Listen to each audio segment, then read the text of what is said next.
வெளிப்படுத்தின விசேஷம் 20:6. முதலாம் உயிர்த்தெழுதலுக்கு பங்குள்ளவன் பாக்கியவானும் பரிசுத்தவானுமாய் இருக்கிறான். அல்லேலூயா. கையெழுத்து நன்றி சொல்லுங்க. முதலாம் உயிர்த்தெழுதலில் பங்குள்ளவன் யாராதான் இருப்பான்? பரிசுத்தவானாய் தான் இருக்க முடியும். பரிசுத்தவான் தான் முதலாம் உயிர்த்தெழுதலில் பங்கடைவான். தொடர்ந்து அந்த வசனத்தை வாசிப்பீர்கள் என்றால், இவர்கள் மேல் இரண்டாம் மரணத்திற்கு அதிகாரம் இல்லை. என்ன கிடையாது? No rights in death. யாருக்கு? அந்த ரைச்சஸ் மேன், அந்த பரிசுத்தப்படுத்தப்பட்ட மனுஷனுக்கு இரண்டாம் மரணத்தின் மேல் அந்த மனுஷன் மேல் அதிகாரம் இல்லை. யாருக்கு தான் இல்லை? ரட்சிக்கப்பட்டவர்களுக்கு இல்லை, பரிசுத்தவான்களுக்கு. கிறிஸ்தவர்களுக்கு இல்லை, பரிசுத்தவான்களுக்கு. தப்பா புரிஞ்சுக்க போறீங்க. சபைக்கு வந்தவர்களுக்கு இல்லை, பரிசுத்தவான்களுக்கு. ஞானஸ்தானம் எடுத்தவர்களுக்கு இல்லை, பரிசுத்தவான்களுக்கு. திருவிருந்து எடுத்தவர்களுக்கு இல்லை, பரிசுத்தவான்களுக்கு. முடிவு பரியந்தம் நிலைத்திருக்கிறவனே ரட்சிக்கப்படுவான். ரட்சிப்பு எப்பொழுது பூரணப்படுகிறது? முடிவு பரியந்தம் நம்முடைய இந்த விசுவாச வாழ்க்கை நிலைத்திருக்கும் பொழுதுதான் ரட்சிப்பு பூரணப்படுகிறது. பாதியில ஓட்ட பந்தயத்தை நிற்க முடியும். முதல்ல ஓடிக்கிட்டு இருக்கிறவன் திடீர்னு நின்று தோத்து போக முடியும். அல்லேலூயா. அந்த எல்லை கோட்டை கடக்கணும். அது எது? அந்த எல்லை கோடு நம்முடைய சரீரத்தை விட்டு ஜீவன் பிரியும் பொழுது, பிதாவே என் ஆவியை உன் கைகளில் ஒப்பு கொடுக்கிறேன் அப்படின்னு ஒப்பு கொடுக்கும் போது அவர் வாங்கக்கூடிய இடத்துல இருக்கணும். எல்லாருடைய ஆவியையும் கர்த்தர் தம்முடைய கைகளில் வாங்க மாட்டார். எல்லாருடைய ஜீவனையும் கர்த்தர் தம்முடைய கைகளில் வாங்க மாட்டார். எல்லாருடைய சரீரத்தையும் கர்த்தர் தம்முடைய கைகளில் வாங்க மாட்டார். மோசே மரிப்பதற்கு முன்பு பேச வேண்டிய இடத்தில் கோபப்பட்டு கம்பை தூக்கி அந்த மலையை அடித்தபடியினால் யூதா புத்தகத்திலே வாசிக்கிறோம், பிசாசானவன் மோசேயினுடைய சரீரத்தை குறித்து தர்க்கம் பண்ணினான். ஏன்? அவன் பரிசுத்தவான், தேவனுடைய வீட்டில் எங்கும் உண்மை உள்ளவன், தேவனுக்கு முன்னடையாளமாக இருந்தவன். ஆனால் மரிக்கிறதுக்கு முன்பு தேவனுடைய வார்த்தைக்கு கீழ்ப்படியாமல் போனான்.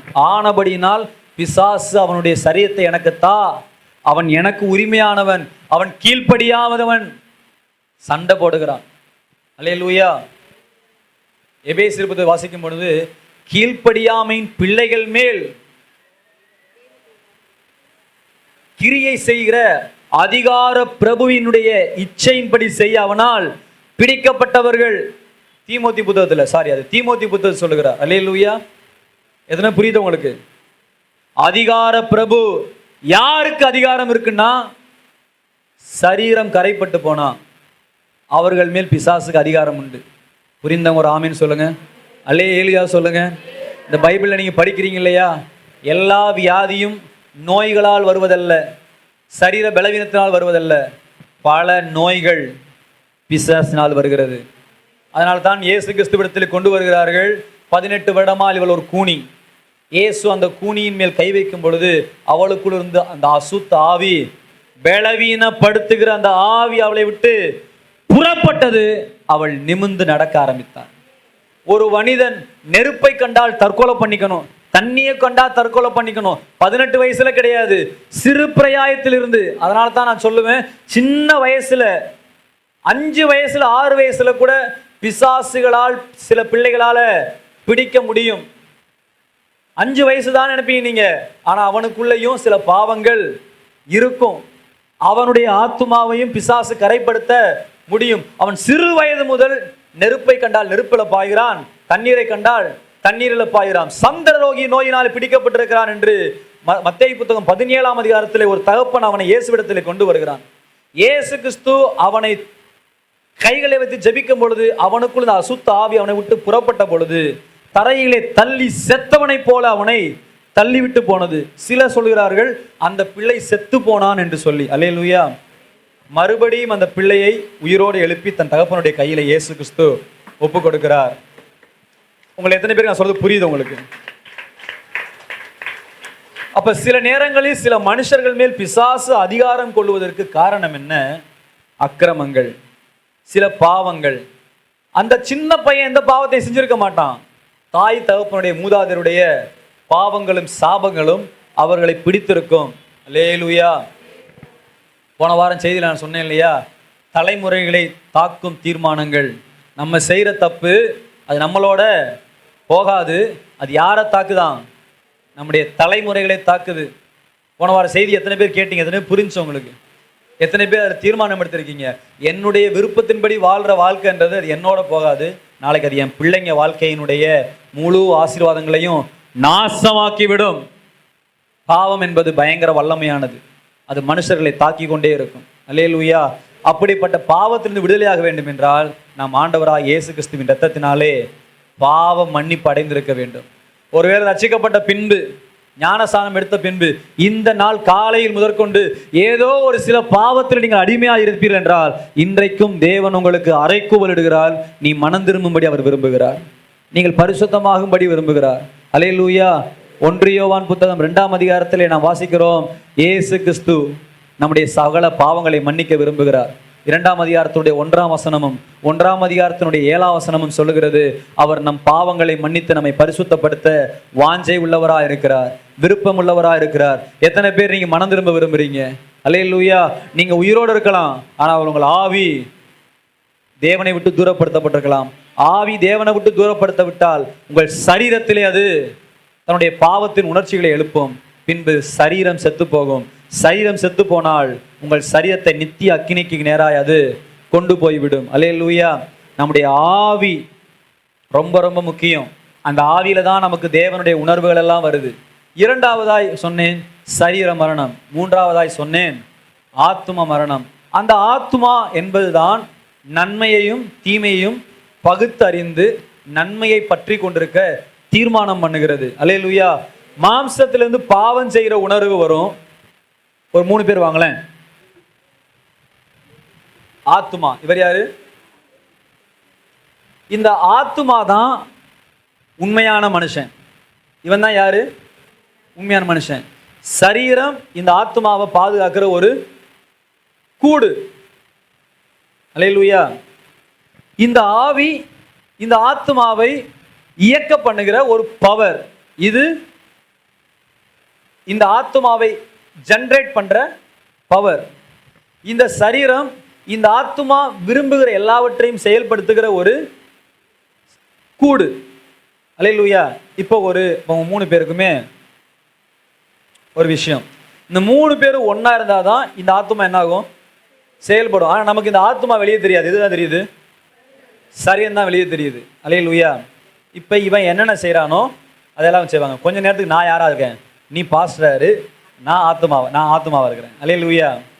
இப்போ நான் என்ன செய்யணும் ஆசைப்படணும் அதெல்லாம் எது செய்யும்? சரீரம் செய்யும். அல்லேலூயா. புரியுதா உங்களுக்கு? ஆவி என்னைய உயிரோட வச்சிருக்குது. இந்த ஆவி என்னை விட்டு போச்சுன்னா என்ன ஆயிரும்? என் ஆத்துமா சாகாது, இயங்காது. ஆத்துமா என்னாகாது? சாகாது. இந்த ஆத்துமா செயல்படாது. ஏன்னா இப்போ ஆவி ஜென்ரேட் பண்ணல, பவர் இல்லை. பவர் இல்லாமல் இந்த ஃபேன் ஓடுமா? ஓடாது. அந்த மாதிரி ஆவி என் கூட உயிருக்கு வரைக்கும் தான் என்ன பண்ணும்? என்னுடைய ஆத்துமா எல்லா வேலையும் செய்யும். இப்போ எனக்கு இவனுக்கு ஒரு கேம். அல்லேலூயா. இப்போ நான் யாரு? ஆத்துமா, இவன் சரீரம். இப்போ நான் என்ன செய்கிறனோ அதையெல்லாம் யார் செய்யணும்? ஆனால் இப்போ யார் செய்கிறது இல்லை. என் கண்ணுக்கு உங்கள் கண்ணுக்கு நான் தெரிய மாட்டேன். ஓகேங்களா? இப்போ எனக்கு குடிக்கணும்னு தோணுது. இப்போ யார் குடிக்கணும்? அவனை வச்சுட்டு ஒன்றா பண்ண முடியுமா? ஒன்றும் பண்ண முடியாது. உனக்கு புரியல தானே? இப்போ நான் என்ன செய்கிறனோ அதெல்லாம் என்ன பண்ணணும்? இப்போ அவனுக்கு புரிகிற மாதிரி மெல்ல மெல்ல கொண்டு வரணும். ஆத்துமா தலை சொரியுது. இதெல்லாம் சரீர உணர்வு. ஆத்துமாக்கு தலை கடிக்காது, ஆத்துமாக்கு சொரியாது, ஆத்துமாக்கு பசிக்காது, ஆத்துமாக்கு சுச்சா வராது. யாருக்கு தான் வரும்? சரீரத்துக்கு தான் வரும். இது சரீர உணர்வு. இதை விட்டுருங்க. இப்போ ஆத்மா உணர்வுனா எனக்கு இப்போ யார் மேலே கோபம் வருது?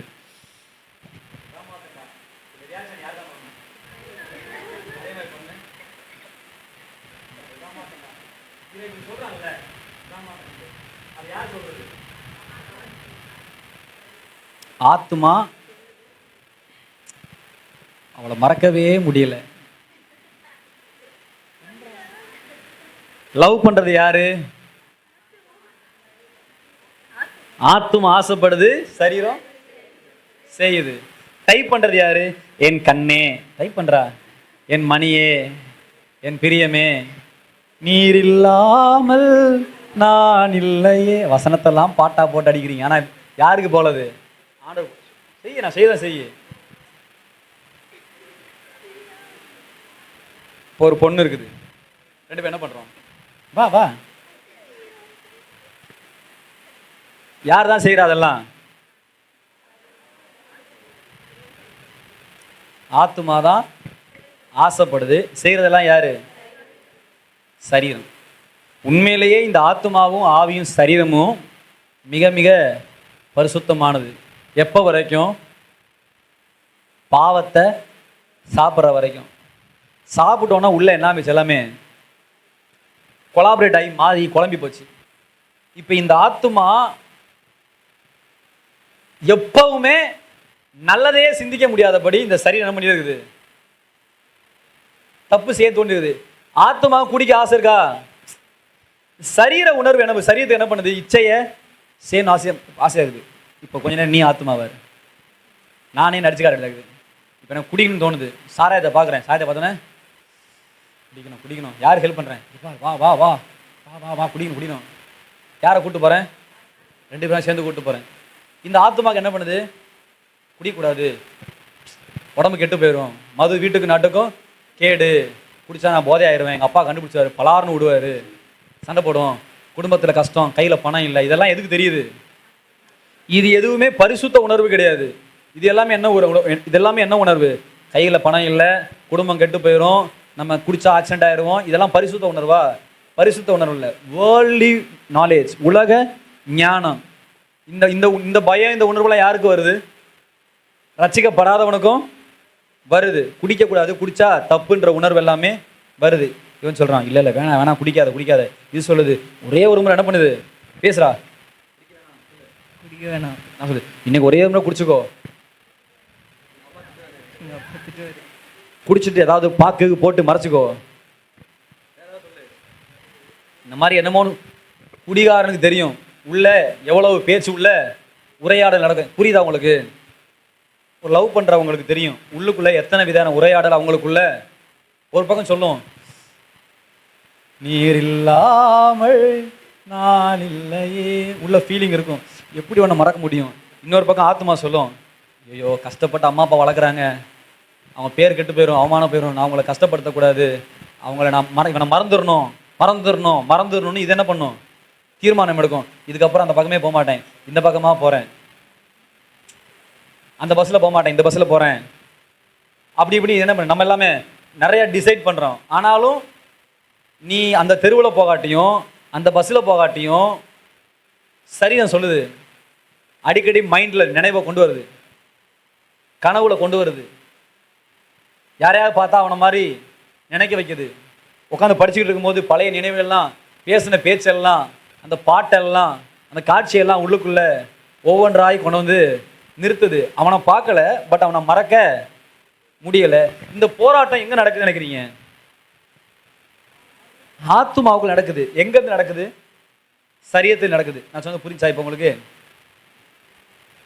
இப்போ இந்த போராட்டம் நடக்கும்போது ஆவி முழுவதும் இந்த சரீரத்துக்கு வருகிற தேவ உணர்வுகள் எல்லாம் எங்கேருந்து தான் வருது?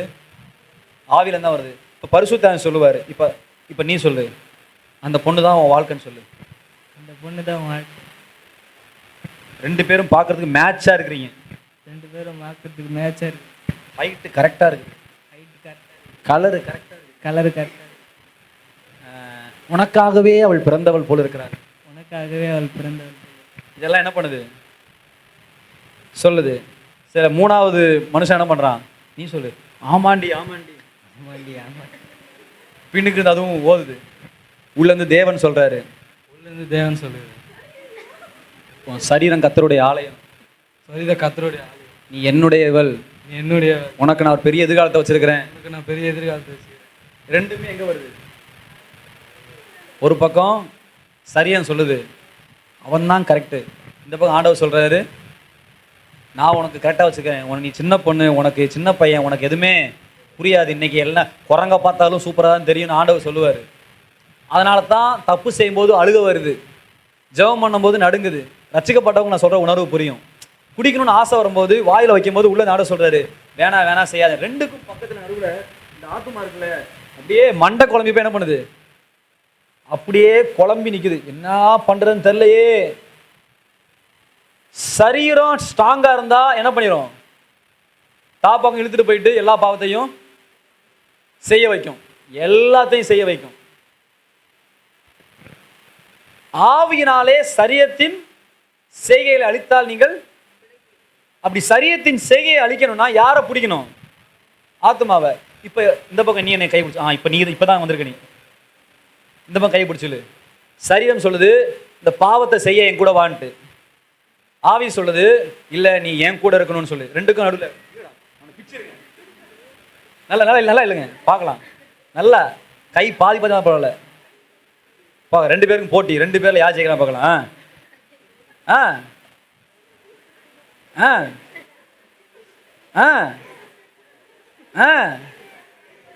இன்னும் இன்னும் சரி.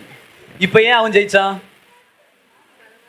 ஏன் ஜெயிச்சான், இவனை விட அவன் ரொம்ப சரி. இப்ப நான் மாம்சம், இப்ப கையில் வாங்க, அதே மாதிரி பிடிங்க, இப்ப இழுக்கிறோம். இப்ப நான் என்ன பண்றேன், அவனை ஒன் சைட்ல வச்சுக்கிட்டு ஒரே ரெண்டு பேரையும் சேர்த்து நம்ம இழுத்துறோம். ஏன் இப்ப நான் இழுத்துட்டேன், அவனை விட நானு உட்காருங்க. உங்க சரீரம் ஆட்டோமேட்டிக்கா நீங்க சொல்றதெல்லாம் கேட்கும். இந்த சரீரம் உங்க கண்ட்ரோலுக்கு தானா வரும். நீங்க ஒன்றும் கஷ்டப்பட வேண்டிய அவசியமே, இப்படி பார்க்கக்கூடாது, இப்படி பேசக்கூடாது, இங்க போகக்கூடாது, இதை செய்யக்கூடாது அப்படின்னு சொல்லி யாரும் உங்களுக்கு ஆலோசனை கொடுக்க வேண்டிய அவசியமும் கிடையாது. நீங்க இப்படி கண்ணை மூட்டை அடுத்த தெருவுக்கு போக வேண்டிய அவசியமும் கிடையாது. அல்லேலூயா. இங்க தூண்டும் போதே ஆவியானவர் என்ன பண்ணுவாரு, பிடிச்சு ஒரே இழு, சராரம் இழுவாரு. நீங்க யார் கையில் இருப்பீங்க, தேவனுடைய கையில் இருப்பீங்க. அப்போ உடனே டக்குன்னு ஒரு உணர்வு அனுப்புவாரு, நீ ஆண்டவருடைய பிள்ளை. அந்த வார்த்தைக்கு நீங்க பயப்படுவீங்க. உங்க ஆவி ஸ்ட்ராங்கா இருக்கும்போது உங்க சரீரத்துல எந்த பாவத்தை நீங்க செய்யவே முடியாது. பட் நீங்க ஆவிக்குரிய விஷயத்துல வீக் ஆயிட்டீங்கன்னா இந்த சரீரம் என்ன செய்ய ஆசைப்படுதோ அதை எல்லாம் செய்வீங்க. புரியுதுங்க, ஒரு ஆமீன் சொல்லுங்க. அப்ப நீங்க பாவம் செய்யறதுக்கும் பரிசுத்தமா இருக்கிறதுக்கும் காரணம் என்ன, ஒண்ணு மாம்சம், அப்படி இல்லைன்னா ஆவி. அல்லேலூயா. எதனே புரிஞ்சு உங்களுக்கு, நான் உங்களுக்கு பெட்டு கட்டுறேன், நான் சில பசங்கள்கிட்ட சொல்லுவேன், நீ உண்மையா உத்தமமா ஒழுங்கா ஜெபம் பண்ணு. ஒருவேளை உனக்கு அந்த காரியம் ஒரு ப்ரப்போஸ் வந்திருந்தா கூட அவன் உண்மையானவனா பொய்யானவனா கெட்டவனா அவன் வாழ்க்கை எப்படி இருக்குன்றதை 2-3 நாளில் கர்த்தர் என்ன பண்ணிடுவாரு, வெளியே காமிச்சிடுவார். இப்போ ரீசெண்டாக ஒரு காகிதப்பட்டையில் பாஸ்டர் ஜார்ஜ் அப்படின்றவங்க சர்ச்சுக்கு போயிருந்தேன். ஒரு பாப்பா இப்படியே சொன்னான், அண்ணா எனக்கு இந்த மாதிரி ஒரு பையனை பிடிச்சிருக்குது. யூத் மீட்டிங் முடிச்சதுக்கப்புறம் சொன்னேன், வந்து வெளிப்படையாக சொன்னாங்க. அவங்களும் ரசிக்கப்பட்டவங்க தான். அந்த பையன் பாஸ்டர் ஆக போகிறான். எனக்கு இப்போ தான் வந்து பிடிச்சி, எங்கள் வீட்டு உங்கள் வீட்டுக்கு தெரியுமா, எங்கள் வீட்டுக்கு எங்கள் அம்மாவுக்கு தெரியும், எங்கள் அப்பாவுக்கு எங்கள் அம்மா சொன்னால் ஒத்துக்குவாங்க. இந்த மாதிரி இருக்குதுன்னா இப்போ நான் என்ன பண்ணட்டும், உங்கள் ஆத்தாவுக்கு பிடிக்குது உங்கள் அப்பாவுக்கு பிடிக்குதெல்லாம் தேவைப்படாது. ஆண்டவருக்கு அதில் விருப்பம் இருக்குதா, ஏன்னா நீ தேவனுடைய மகை ஆயிட்டல்ல. இன்னைக்கு அடுத்த வாரம் வெள்ளிக்கிழமை இப்படியே நான் வரப்போகிறேன். இந்த ஒரு வாரத்தில் நீ எனக்கு தானு கேட்காத கொடுத்துருவாரு, அப்புறம் நீ தான் அனுபவிக்கணும். என்ன சொல்லு, எனக்கு சரி தப்புன்றதை தீர்மானிக்கக்கூடிய மைண்டு தெரில, எனக்கு முடிவெடுக்க தெரியல. தப்பாக இருந்தால் எனக்கு அதை புரிய வைங்க, சரியாக இருந்தால் எனக்கு அதை நீங்கள் புரிய வைங்க. வித்தின் 7 days திரும்ப நான் வெள்ளிக்கிழமை ப்ரேயர் மீட்டிங் போகிறேன். முதல்ல உட்காந்துருந்தா, ஜெர்மனி முடித்தா, திரும்ப கவுன்சிலிங் வந்தா, உட்காந்தா. அண்ணே 2வது நாள் சொந்தக்கார பையன் மாமா பையன் ஃபோன் வீட்டில் இருந்துச்சு. நான் ஃபோனை எடுத்தேன். பல பிள்ளைங்கள்ட்ட என்கிட்ட பேசுகிற மாதிரியே பேசிக்கிட்டு இருக்கிறான். ரொம்ப தவறான சேட்டிங்லாம் போயிட்டுருக்குது. அவன் பார்வைக்கு 10ல் நானும் 1 பதில் 1. நான் இவன் தான் என் வாழ்க்கைன்னு நினச்சிக்கிட்டு இருக்கிறேன். இப்போ சொல்லு, எது சரி எது தப்பு? என் வாழ்க்கையில் எனக்கு எந்த முடிவெடுக்கவும் தெரியாது. இன்னைக்கு நான் ஒப்பு கொடுக்குறேன்னு என் வாழ்க்கையினுடைய தீர்மானம் ஆண்டவராக மட்டும்தான் இருக்கணும். ஒருவேளை அந்த பொண்ணு அந்த ஜெபத்தை ஜெபிச்சிருக்கலன்னா கடைசி வரைக்கும் ஏமாந்து குட்டிச்சவராகி நாசமாயிருக்கும். ஹல்லேலூயா. யூத் மீட்டிங் வந்தவங்களாம் கை தூக்குங்க. சென்னை யூத் மீட்டிங் வந்தவங்க. அவன் எவ்வளவு நேசித்தானோ அந்த பாவம் செஞ்சதுக்கப்புறம் அவ்வளவு அவனை வெறுத்தான். ரொம்ப ஜாக்கிரதையாக இருக்கணும். ஹல்லேலூயா. நம்ம ஆவி, ஆத்துமா, சரீரம் மூன்றும் கிறிஸ்து இயேசு வரும்பொழுது குற்றமற்றதாய் காக்கப்பட வேண்டும். காணப்படக்கூடாது, காக்கப்படணும். ஹல்லேலூயா. சொல்லுங்க. சரீரத்தை காத்துக்கொள்ளணும், ஆத்துமாவை காத்துக்கொள்ளணும், ஆவியை காத்துக்கொள்ளணும். 2 வசனத்தை நம்ம வாசித்து முடிப்போம். மத்தேயு புத்தகம் 25:46. அந்தபடி இவர்கள் நித்திய ஆக்கினை அடையவும் நீதிமான்களோ நித்திய ஜீவன் அடையவும் போவார்கள் என்றார். ஹல்லேலூயா. ஒன்று நரகத்தில் வாழ போகிறோம், அப்படி இல்லைன்னா பரலோகத்தில் வாழ போகிறோம். ஹல்லேலூயா. பட் நம்ம எங்கே போக போகிறோன்றதை டிசைட் பண்ணுறது யார் தான்? நம்ம தான். ஹல்லேலூயா. உங்களுக்கு இந்த இப்போ நான் சொன்ன இந்த ஒரு மீம்ஸ், இந்த ஒரு ட்ராமா புரிஞ்சா உங்களுக்கு? லோகேஷ் கையை பிடிச்சி இழுத்தான், பட் ரோஹித்தால் இழுக்க முடியலை.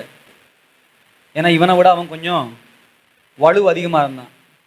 பட் அதே தோற்று போன இடத்துல லோகேஷை விட நான் கொஞ்சம் வலுவாக இருக்கிறதுனால அவனை பிடிச்சி நம்மளால இழுக்க முடியுது. கலாத்தியர் புத்தகம் 5ஆம் அதிகாரத்தில் ரொம்ப அந்த வசனத்தை குறித்து பவுல் ரொம்ப தெளிவாக அழகாக சொல்றாரு பாருங்க. மாம்சம் ஆவிக்கு விரோதமாகவும் ஆவி மாம்சத்துக்கு விரோதமாகவும் இச்சிக்கிறது. நீங்கள் செய்ய வேண்டும் என்றிருக்கிறவைகளை செய்யாதபடிக்கு இவைகள் ஒன்றுக்கொன்று விரோதமாய் இருக்கிறது. அல்லேலூயா. மாம்சத்துக்கு விரோதமாக ஆவியும் ஆவிக்கு விரோதமாக மாம்சமும் ஒன்றுக்கொன்று போராடுகிறது. நீங்கள் எதை செய்யணுன்றத எதை செய்யக்கூடாதுன்றத இது ரெண்டும் சேர்ந்து உங்களுக்குள்ள போராடுதுன்னு சொல்றாரு. அல்லேலூயா. இந்த ஒரே வாசி நம்ம நிறைவு செய்வோம். சூப்பர். 17. மாம்சம் ஆவிக்கு விரோதமாகவும் மாம்சம் ஆவிக்கு விரோதமாகவும் ஆவி மாம்சத்துக்கு விரோதமாகவும் இச்சிக்கிறது. நீங்கள் செய்ய வேண்டும் என்று இருக்கிறவைகளை செய்யாதபடிக்கு இவைகள் ஒன்றுக்கொன்று விரோதமாய் இருக்கிறது. அல்லேலூயா. 24 வாசிப்போம். கிறிஸ்துவனுடையவர்கள் தங்கள் மாம்சத்தையும் அதன் ஆசை இச்சைகளையும் சிலுவையில் அறைந்திருக்கிறார்கள். 25. நாம் ஆவியினாலே பிழைத்திருந்தால் ஆவிக்கு ஏற்றபடி நடக்கவும் கடவோம். அல்லேலூயா. அல்லேலூயா. இதை விட தெளிவாக யாரோட பேச முடியாதுன்னு நினைக்கிறேன். எத்தனை பேருக்கு இன்னைக்கு ஆண்டவர் பேசியிருக்கிறார்? எத்தனை பேர் புரிஞ்சிருக்குது? இன்றைக்கு இந்த செய்தியினுடைய ஒரே ஒரு கருப்பொருள் என்னன்னா, நீங்கள் ஏன் தவறுகிறீர்கள்? காரணம் என்ன? உங்கள் ஆவிக்குரிய வாழ்க்கையில் நீங்கள் பலனா இல்லை. அதனால் மாம்சம் இழுக்கிற இழுப்புக்கு உங்கள் உணர்வுகள் போய்கிட்டே இருக்குது. அதனுடைய முடிவு மரணம், நித்திய அக்கினி. அல்லேலூயா. உங்கள் ஆவி உயிரோடு இருந்தால் உங்கள் மாம்சமும் காப்பாற்றப்படும், உங்கள் ஆத்துமாவும் காப்பாற்றப்படும். அல்லேலூயா. உங்கள் ஆத்துமா உயிரோடு இருக்கணும்னா அதுக்கு சரீரத்தின் செயலுக்கும் ஆவியின் செயல்களுக்கும் ரொம்ப கான்ஷியஸாக இருக்கணும். அல்லேலூயா. அந்த கலாத்தியர் புத்தகத்தை வீட்டில் வாசிங்க. ரெண்டையும் பவுல் தெளிவாக பிரித்து சொல்கிறார். மாம்சத்தின் கிரியைகள் யாவன, ஆவியின் கனி என்ன, தெளிவாக சொல்கிறார். அதை வச்சு நீங்கள் கண்டுபிடிச்சிடலாம். ஒரு முறை வாசிக்கலாமா? மாம்சத்தின் கிரியைகள் வெளியரங்கமாய் இருக்கின்றன. அவை யாவன? கை நீட்டுங்க, சொல்லுங்க. விபச்சாரம், வேசித்தனம், அசுத்தம், காம விகாரம், விக்கிரக ஆராதனை, பில்லி சூனியம், பகைகள், விரோதங்கள், வைராக்கியங்கள், கோபங்கள், சண்டைகள், பிரிவினைகள், மார்க்க பேதங்கள், பொறாமைகள், கொலைகள், வெறிகள், களியாட்டுகள் முதலானவைகளே. இப்படிப்பட்டவைகளை செய்கிறவர்கள் தேவனுடைய ராஜ்யத்தை சுதந்தரிப்பதில்லை என்று, இந்த பாவத்தை செய்கிறவர்கள் பரலோக ராஜ்யத்தை சுதந்தரிப்பது இல்லை என்று நான் முன்னே உங்களுக்கு சொன்னது போல இப்பொழுதும் உங்களுக்கு சொல்லுகிறேன். அல்லேலூயா. அதுல என்னென்னலாம் இருக்குது? விபச்சாரம், வேசித்தனம், காமவிகாரம், அசுத்தம். இந்த 4 ஒரு கேட்டகரி. அடுத்த கேட்டகரி விக்கிரக ஆராதனை, பில்லி சூனியம், பகைகள், விரோதங்கள். 4 இன்னொரு கேட்டகரி. அடுத்தது வைராக்கியங்கள், கோபங்கள், சண்டைகள், பிரிவினைகள். 4 அடுத்த கேட்டகரி. அதுக்கப்புறம் மார்க்க பேதங்கள், பொறாமைகள், கொலைகள், களியாட்டுகள். ஏன் இப்படி தனித்தனியாக பிரித்து வச்சிருக்கிறாரு? விபச்சாரம் செய்ய மாட்டீங்க, ஆனால் கோபப்படுறீங்களே. கொலைகள், கொலை பண்ண மாட்டீங்க, வைராக்கியமாக இருக்கீங்களே, அப்படின்னா நீங்கள் எங்கே போக மாட்டீங்க? அப்படின்னா யாரால் நடத்தப்படுறீங்க? நான் சொல்றதாக புரியுதா உங்களுக்கு? நீங்கள் யாரையும் கொலை பண்ண மாட்டீங்க, விபச்சாரம் பண்ண மாட்டீங்க, விக்கிரக ஆராதனை செய்ய மாட்டீங்க, அதுக்கு நானே சர்டிஃபிகேட் தர்றேன். நீங்கள் செய்யவே மாட்டீங்க, ஆனால் நீங்கள் பொறாமைப்படுறீங்க, கோவப்படுறீங்க, வைராக்கியா இருக்கீங்க, பிடிவாதமாக இருக்கிறீங்க. களியாட்டுகள் அப்படின்னு அர்த்தம். அது ஒரு ஆட்டுகள் போல இருக்குது. அப்படியா? களியாட்டுகள் என்ன தெரியுமா? வேற ஒன்றும் இல்லை, சிற்றின்பங்கள். களியாட்டம் என்னது? நமக்கு பிரியமில்லாத தகாத காரியத்தை நம்ம செய்கிறது, சூதாடுறது, கூத்தடிக்கிறது, இந்த தெருவில் போய் என்ன பண்ணுறது, அவலட்சணமா ஆடுறது, பார்க்கறதுக்கே ஒரு அருவருப்பாக இருக்கும்ல, அப்படிப்பட்ட காரியங்களை போய் நம்ம என்னது செய்கிற, அவங்களோட போய் நம்ம சேர்ந்துக்கிறது, இதெல்லாம் என்னது? களியாட்டங்கள். அல்லேலூயா. உலக பிரகாரமான சுபாவ செயல்களை செய்கிற விஷயங்கள். இப்படிப்பட்டவைகளை செய்கிறவர்கள் பரலோக ராஜ்யத்துக்கு சுதந்திரிப்பதில்லை என்று நான் முன்னமே உங்களுக்கு சொன்னது போல இப்பொழுதும் நான் உங்களுக்கு சொல்லுகிறேன் அப்படின்றாரு. அல்லேலூயா. நீங்கள் மாம்சத்தில் நடத்தப்படுறீங்களா, ஆவியில் நடத்தப்படுறீங்களான்றதை நீங்களே டிசைட் பண்ணிக்கொள்ளுங்க. மாம்சத்தில் நடத்தப்பட்டீங்கன்னா உங்கள் சரீரம் பலவீனம் அடையும், நீங்கள் நஷ்டம் அடைவீர்கள், தோல்வி அடைவீர்கள். நான் பொய்யுரையாமல் சொல்லுகிறேன். வியாதிகள், பலவீனங்கள், நஷ்டங்கள், பண இழப்புகள், தோல்விகள், ஏமாற்றங்கள், துன்பங்கள் எல்லாத்தையுமே இந்த மாம்சத்தின் கிரியைக்கு பரிசாக பெற்றுக்கொள்ளுவோம். அடுத்தது ஆவியின் கனியோ. ஆவியின் கனியோ அன்பு, அன்லைன் பண்ணுங்க, அன்பு, சந்தோஷம், சமாதானம், நீடிய பொறுமை, தயவு, நற்குணம், விசுவாசம், சாந்தம், இச்சையடக்கம். இப்படிப்பட்டவைகளுக்கு விரோதமான பிரமாணம் ஒன்றும் இல்லை. வேற ஒண்ணும் இல்லை. இந்த பாருங்க, இந்த 9 கடைபிடிச்சிட்டீங்கன்னா முழு பைபிளையும் நீங்க கடைபிடிச்சிட்டீங்கன்னு அர்த்தம் பவுல் சொல்லுகிறார். அல்லேலூயா. முழு பைபிளையும் கடைபிடிச்சிட்டீங்களா? இதற்கு விரோதமான பிரமாணம் ஒன்றுமில்லை. இந்த 9க்குள்ள முழு பைபிளுமே அடங்கி இருக்குது. என்னது? அன்பு, சந்தோஷம், சமாதானம். இப்ப நீங்க அண்டர்லைன் பண்ணி பாருங்க. அன்பு. எல்லாட்டையும் அன்பா இருக்கீங்களா? பாதி பேர் மேல நம்ம. சந்தோஷம். எந்த சந்தோஷம்? துன்பத்திலும் கர்த்தருக்காக அனுபவிக்கிற சந்தோஷம். சமாதானம். இழப்புகள்லையும் தேவன் மேல வைத்திருக்கிற சமாதானம். அல்லேலூயா. இந்த 9 உங்களுக்குள்ள இருக்குதுன்னா உங்க ஆத்துமா, உங்க ஆவி எப்படி இருக்குது? ஸ்ட்ராங்கா இருக்குது. உங்களால பாவம் செய்யவே முடியாது. இந்த 17 உங்களுக்குள்ள இருக்குதுன்னா உங்க சரீரம் ஸ்ட்ராங்கா இருக்குது. உங்களால பரிசுத்தமா வாழவே. நான் 17 எனக்குள்ள இருக்குது. அந்த 17ல் ஏதாவது ஒன்று உங்களுக்குள்ள இருந்தா கூட நீங்க என்னவா இருக்கிறீங்க? வீக்கா இருக்கிறீங்க. எக்ஸாம் என்ன தெரியுமா? 12th 10th எக்ஸாம் எழுதிருக்கீங்களா? இந்த டிஎன்பிஎஸ்சி எக்ஸாம்ஸ்லாம் எழுதிருக்கீங்களா? 500 மார்க் எடுத்தா ஸ்டேட் ஃபர்ஸ்ட். அவன் தான் என்னது 10ஆவதுல 600 700 12க்கு 600 எடுத்தா ஸ்டேட் ஃபர்ஸ்ட். 9 பாடத்துலையுமே தமிழ், இங்கிலீஷ், மேக்ஸ், சயின்ஸ், இந்த 9லையுமே 100க்கு 100. பட் சோசியல் சயின்ஸில் மட்டும் 34. பாஸா ஃபெயிலா? டோட்டல் என்ன? 434. டோட்டல் என்ன? 434 மார்க் டோட்டல். பாஸா ஃபெயிலா? ஏன் ஃபெயில்? எல்லாத்துலேயுமே 35 எடுத்துட்டான். பாஸா ஃபெயிலா? புரியுதா ரகசியம்? பரலோகம் இப்படி தான் நம்மளை டெஸ்ட் பண்ணுது. எல்லா காரியத்திலையும் நம்ம கரெக்டாக இருந்தோம், ஏதாச்சும் ஒரு காரியத்தில் தவறிப்போம் என்றால் கூட நாம் ராஜ்யத்தை இழந்து போக பல வாய்ப்புகள். அதை கண்டுபிடிக்கணும், அதை கண்டுபிடிச்சி திருத்தணும். இந்த ஒரு வாரம் நம்ம எல்லாருமே எக்ஸாம் பண்ணுவோம். நீங்களும் சரி, நானும் சரி. வீட்டில் போயிட்டு ஒரு போர்டில் எழுதி வைங்க, இல்லைனா அவங்க நோட்டில் எழுதி வைங்க. அடிக்கடி பார்க்குற மாதிரி இந்த கண்ணாடி பலகாலாம் இருக்கு இல்லையா? நான் வந்து பார்ப்பேன், விசிட்டிங்கில் வந்து பார்ப்பேன். வீட்டில் மூஞ்சி பார்க்குற கண்ணாடி இருக்குல்ல, அது பக்கத்தில் ஒரு பக்கத்தில் மாம்சத்தின் கிரியைகள், இன்னொரு பக்கத்தில் ஆவியின் கனி. ஆவியின் கனிக்கு மேலே ஆவி, மாம்சத்தின் கனிக்கு மேலே சரீரம் அப்படின்னு எழுதி வைங்க. சென்டரில் நீங்கள் போயிட்டு நில்லுங்க, கண்ணாடியை பாருங்க, இப்படி திரும்பி பாருங்க. எதெல்லாம் செய்கிறீங்களோ என் ஆத்துமா மாம்சத்தினாலே பிடிக்கப்பட்டது, இப்படி திரும்பி பாருங்க. ஆவியின் கனி, இதில் எதெல்லாம் நீங்கள் செய்கிறீங்களோ என் ஆத்துமா இதால் பிடிக்கப்பட்டிருக்குது. இது ஸ்ட்ராங்காக இருந்தால் இது வீக் ஆயிரும், இது ஸ்ட்ராங்காக இருந்தால் இது. புரிந்த ஒரு ஆமீன் சொல்லுங்க. எல்லாரும் போய் செய்யணும். செய்வீர்களா? செய்ய வேண்டும். அல்லேலூயா. இல்லைன்னா ஒரு பிரிண்ட் அவுட் எடுத்து என்ன பண்ணுங்க, ஒட்டி வைங்க. இந்த பொறுப்பை யாரு, நானே இந்த பொறுப்பை எடுத்துக்கிறேன். இன்னைக்கு மீட்டிங் முடிஞ்சோடனே வாட்ஸ்அப்பில் 2 ஃபோட்டோ அனுப்புகிறேன். ஒன்று A4 ஷீட்டில் நீங்கள் போய் ஜெராக்ஸ் எடுக்கிற மாதிரியே தர்றேன். மாம்சத்தின் கிரியைகள் அப்படின்னு சொல்லிட்டு ஒரு 17, ஆவியின் கனின்னு சொல்லி ஒரு 9. இது 2ஐயும் எடுத்து என்ன பண்ணுறீங்க, வேற எங்கேயும் ஓட்டக்கூடாது. இந்த உலகத்தில் எவனும் மூஞ்சு பார்க்காம இருக்கவே, அதுலேயும் வாலிப பிள்ளைங்க இருக்கிறதுலேயே வீட்டில் அதிகமாக செலவிடுகிற நேரம் எங்க, கண்ணாடி முன்னாடி. அல்லேலூயா. அதனால் அங்கே என்ன பண்ணுங்க, ஒட்டி வைங்க.